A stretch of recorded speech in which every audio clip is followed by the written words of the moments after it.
On this trip, we're exploring the best of Vienna, Austria in just 2 days. From magnificent palaces and world-famous museums to hidden churches and local neighborhoods, if you're planning a trip to Vienna, we hope that this guide gives you some ideas for your itinerary.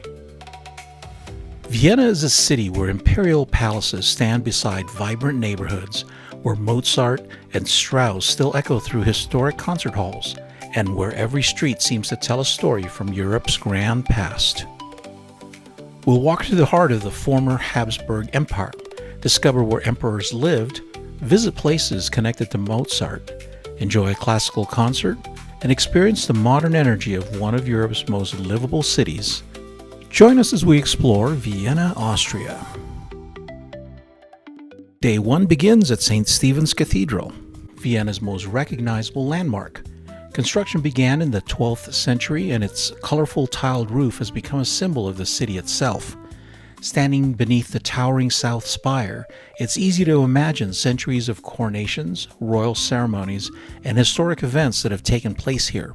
The cathedral survived wars, fires, and political upheaval, making it one of Vienna's greatest treasures. The Dominican Church of Vienna surprises visitors with its magnificent Baroque interior. Behind a relatively modest exterior lies one of Vienna's most ornate church interiors, filled with impressive artwork and architectural details. It's one of those hidden gems that many visitors overlook.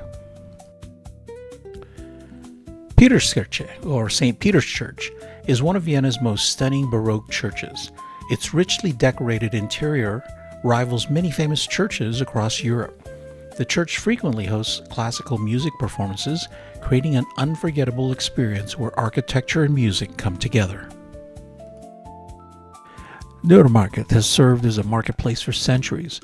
Today, visitors can admire elegant buildings, a quieter atmosphere compared to some of Vienna's busier squares, and fountains, including Donnerbrunnen, an 18th century fountain featuring multiple allegorical statues.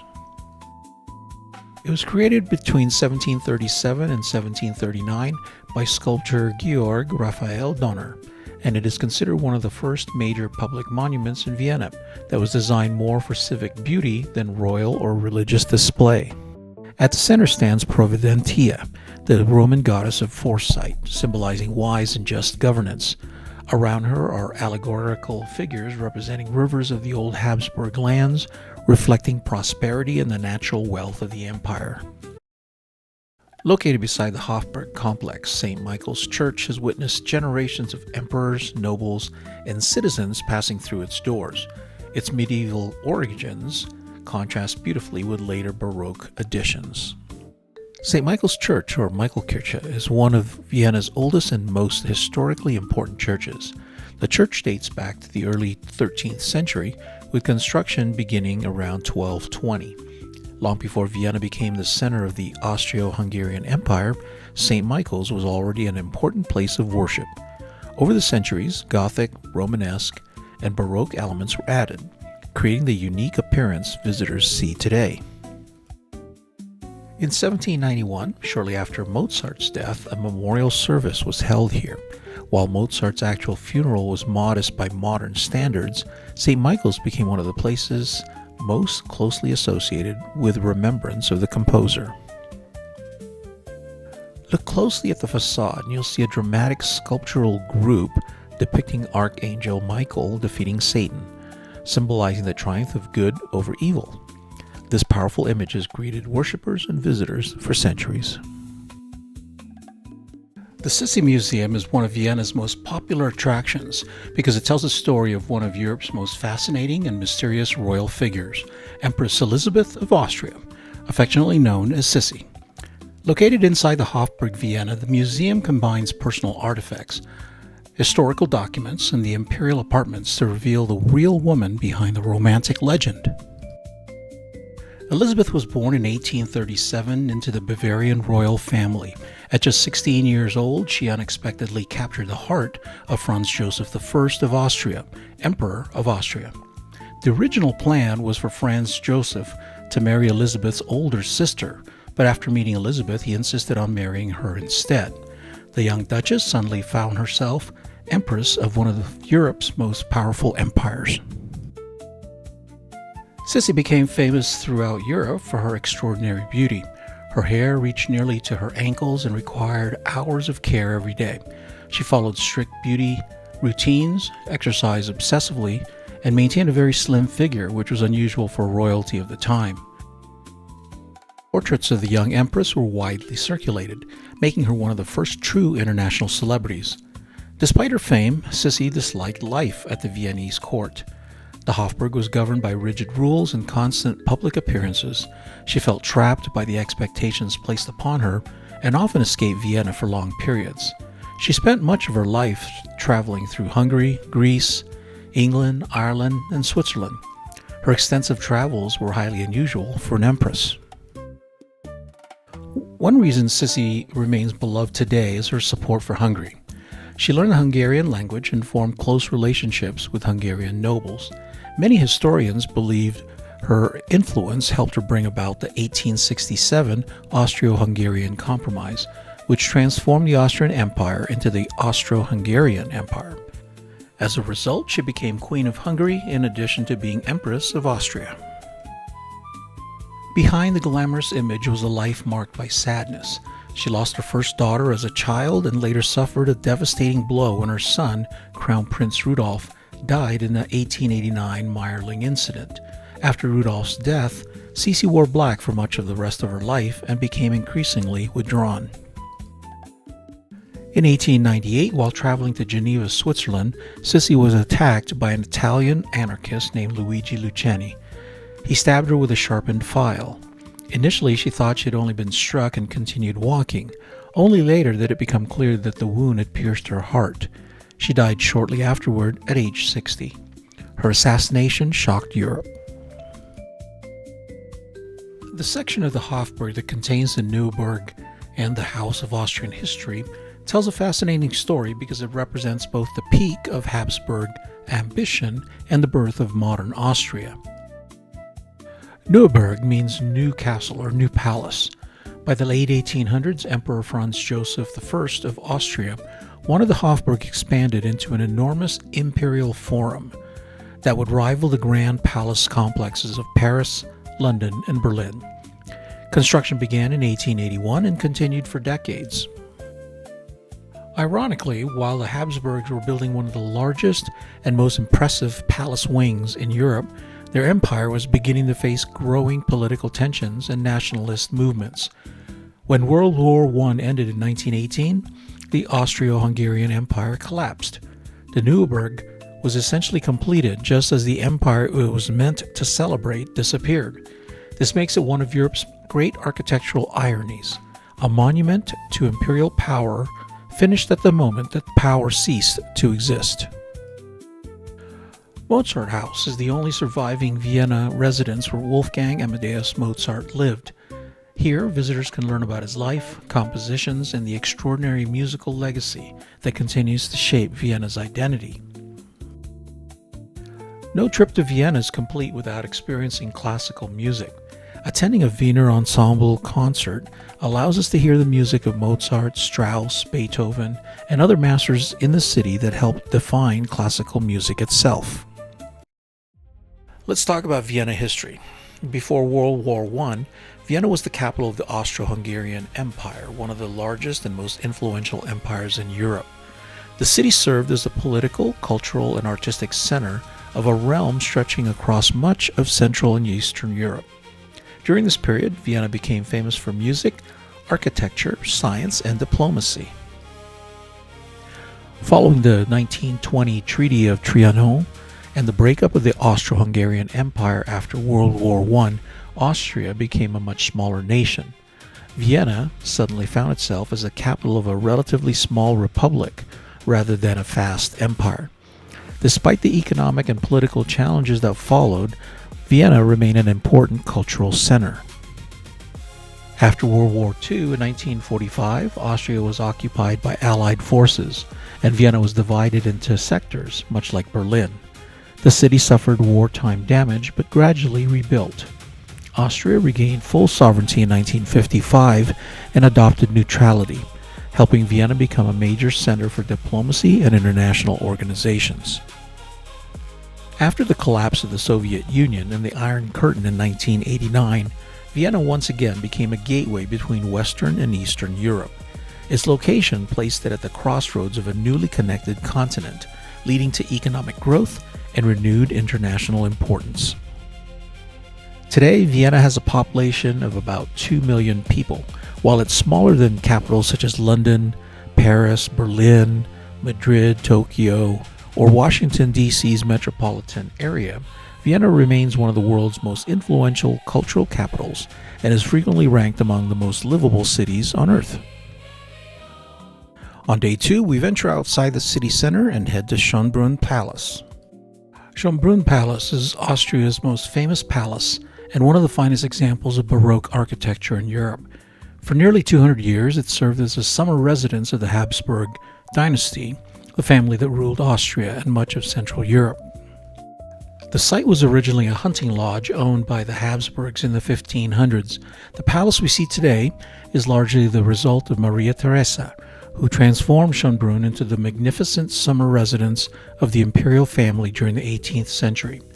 Maria Theresa had 16 children, including Marie Antoinette, and Schönbrunn became the center of court life, diplomacy, celebrations, and royal family activities. Perched atop a hill overlooking the palace grounds, the Gloriette provides one of Vienna's most spectacular views. It's the perfect place to appreciate the scale and beauty of Schönbrunn. Built in 1775, the Gloriette was commissioned by Maria Theresa as a monument celebrating Habsburg power and Austria's military achievements. From a distance, it looks almost like a triumphal arch crowned by a massive imperial eagle. The fair spring fountain was built in the 18th century during the reign of Maria Theresa as part of the grand redesign of the palace grounds. At its center stands a statue of a nymph holding a vessel from which water flows, symbolizing the natural spring that inspired the palace's name. The Roman ruins at Schönbrunn is not really ruins from Roman times and is not thousands of years old. It's an 18th century carefully crafted piece of landscape architecture made to look like Roman ruins. The palace contains more than 1,400 rooms, although visitors typically see only about 20 to 40 rooms depending on the tour. These rooms tell the story of the Habsburg dynasty from Maria Theresa to Franz Joseph and Sisi. The Great Gallery is one of the palace's most spectacular rooms, stretching nearly 140 feet or 40 meters. It was used for imperial banquets, court balls, receptions, and diplomatic events. The glittering chandeliers, gilded decorations, and ceiling frescoes are designed to impress foreign ambassadors and visiting royalty. This is the room where Maria Theresa hosted some of the most important events of the 18th century. One of the palace's most famous rooms is the Hall of Mirrors. According to tradition, 6-year-old Wolfgang Amadeus Mozart performed for Empress Maria Theresa in this room in 1762. The mirrors and elegant decor create a surprisingly intimate atmosphere compared to the grand ceremonial halls. Upper Belvedere is one of Vienna's most beautiful landmarks and one of the world's great art museums. While many visitors come to see the Kiss, the building itself has an incredible story that begins long before it became a museum. The Belvedere complex was commissioned by Prince Eugene of Savoy, one of Europe's most successful military leaders. Prince Eugene played a major role in defending the Habsburg Empire against the Ottoman Empire and became one of the wealthiest and most influential men in Austria. Between 1717 and 1723, he built the Belvedere as a summer residence on the edge of Vienna. The complex consists of the lower Belvedere, his living quarters, the formal gardens, and the upper Belvedere, the grand ceremonial palace. The upper Belvedere was never intended as a residence. It was built primarily for entertaining guests and displaying power, wealth, and prestige. Outside, the formal Belvedere Schlossgarten connects the upper and lower Belvedere. The fountains, sculptures, terraces, and geometric landscaping create one of the finest Baroque garden designs in Europe. Many visitors consider the view from the upper Belvedere looking down across the gardens towards Vienna's historic district to be one of the best in the city. The lower Belvedere is the older and more personal half of the Belvedere complex. While the upper Belvedere was designed for grand ceremonies and entertaining guests, the lower Belvedere was where Prince Eugene of Savoy actually lived. The monument in honor of the soldiers of the Soviet Army is located at Schönbrunn Palace in central Vienna. It was unveiled in 1945, just months after the end of World War II, to commemorate the Red Army soldiers who died during the liberation of Vienna from Nazi control in 1945. The monument features a large Soviet soldier standing in ceremonial pose, holding a rifle with a gold helmet and marble columns forming a grand backdrop. The inscription honors the Soviet troops who took part in the battle for Vienna and marks the city's liberation at the end of the war in Europe. The Vienna State Opera is one of the world's most prestigious opera venues. Its rich history and reputation for excellence make it a symbol of Vienna's enduring connection to music and the performing arts. Karlsplatz serves as one of Vienna's major public spaces. The magnificent Karlskirche, or St. Charles Church, dominates the square, while modern cultural institutions create a fascinating blend of old and new. Naschmarkt is Vienna's most famous market. Stalls overflow with fresh produce, international foods, spices, cheeses, and local specialties. It's one of the best places to experience Vienna's cultural diversity. Naschmarkt dates back to at least the 16th century, when it began as a small dairy market outside of the old city walls. Originally, it mainly sold milk bottles with wooden caps instead of modern packaging, which is why it was once named the Ashen Market or Ash Market, later evolving into Naschmarkt. By the early 1900s, it became a structured city market with permanent stalls, and it's continued evolving ever since into a vibrant food hub you see today. The name comes from the German word naschen, meaning to snack or nibble, which fits perfectly because the market is all about tasting, sampling, and enjoying food as you walk. The Triumphwagen des Marc Anton is a remarkable historic artifact showcasing the artistic and ceremonial traditions of Europe's aristocratic past and reflects Vienna's role as a center of imperial culture. We finish our sightseeing at the Albertina, home to one of the world's most important graphic art collections.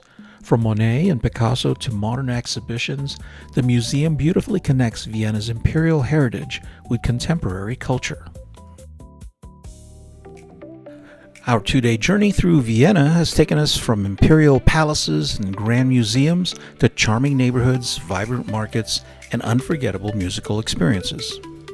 Today, Vienna welcomes approximately 17 to 18 million overnight visitors each year, making it one of Europe's most popular city destinations. The best time to visit are April through June and September through October, when temperatures are comfortable and crowds are generally more manageable. December is also magical thanks to Vienna's famous Christmas markets, festive lights, and seasonal atmosphere. Whether you're fascinated by history, inspired by art, captivated by music, or simply looking for one of Europe's most beautiful cities, Vienna offers an unforgettable experience. If you enjoyed this journey, please like, subscribe, and share the video.